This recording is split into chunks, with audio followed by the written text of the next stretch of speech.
Salut! Aujourd'hui, on se revoit dans une nouvelle leçon de grammaire. Il s'agit des compléments de verbes. On entend souvent le COD et le COI. Aujourd'hui, on va voir c'est quoi un COD et un COI. Les COD et les COI sont des compléments d'objet. Et le complément d'objet, c'est un complément du verbe et il est essentiel et il change le sens de la phrase. Prenons l'exemple suivant. Il lit une histoire. Il, c'est le sujet. Lit, c'est le verbe. Une histoire, c'est le complément d'objet du verbe lire. Maintenant, si j'élimine ce complément, la phrase aura un autre sens. Il lit.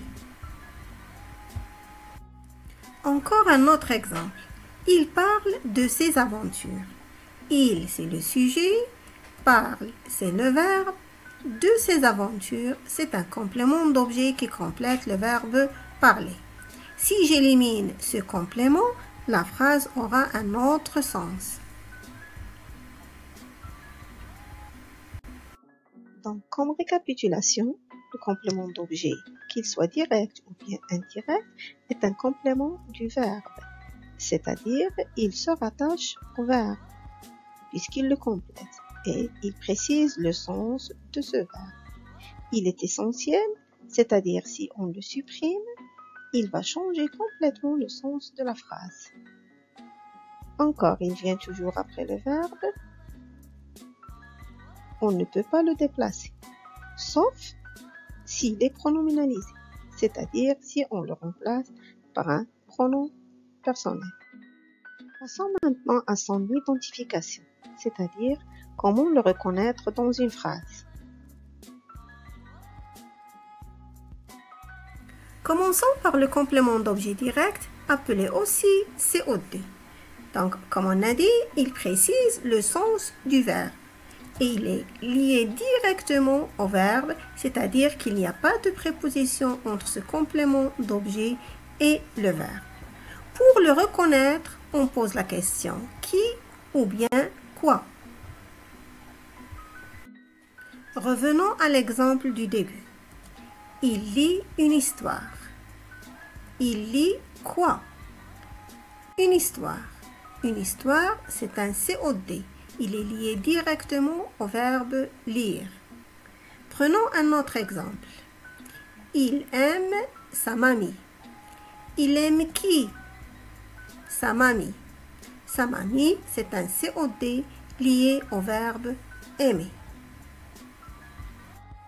Alors que le complément d'objet indirect ou bien appelé aussi COI est indirectement lié au verbe, c'est-à-dire qu'il y a une préposition entre ce complément d'objet et le verbe, tel que à, de ou bien d'autres prépositions. Pour l'identifier, on pose la question avec la préposition et qui, par exemple à qui ou bien de qui, ou bien encore à quoi ou bien de quoi. Prenons l'exemple, il a parlé à sa mamie. Donc, il a parlé à qui? À sa mamie. Vous voyez que à sa mamie, c'est un COI. Il est lié au verbe parler par la préposition à. Un autre exemple. Elle avait besoin de repos. Elle avait besoin de quoi? De repos. De repos, c'est un COI. Il est lié au verbe avoir besoin par la préposition de.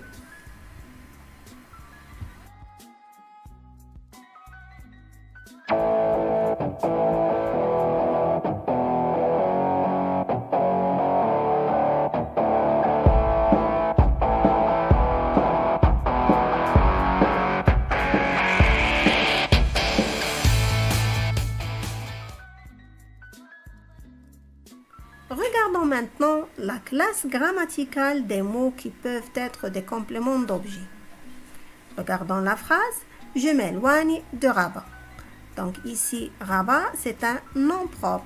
Il est bien sûr précédé de la préposition de parce que c'est un complément d'objet indirect. Ensuite, il a téléphoné à ses parents. Donc ici, à ses parents, c'est un complément d'objet indirect. Il s'agit d'un groupe nominal, ses parents.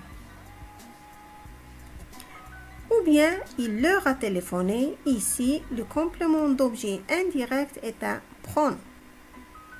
Il peut être encore un verbe infinitif comme dans la phrase « Il aime dessiner ».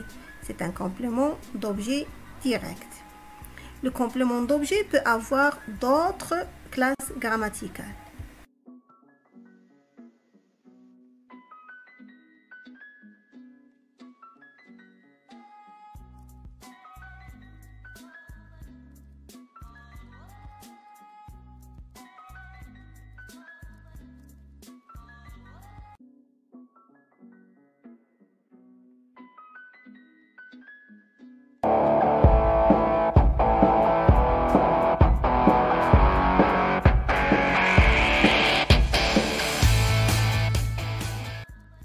Et voilà maintenant un tableau récapitulatif pour les compléments d'objet, qu'ils soient directs ou bien indirects.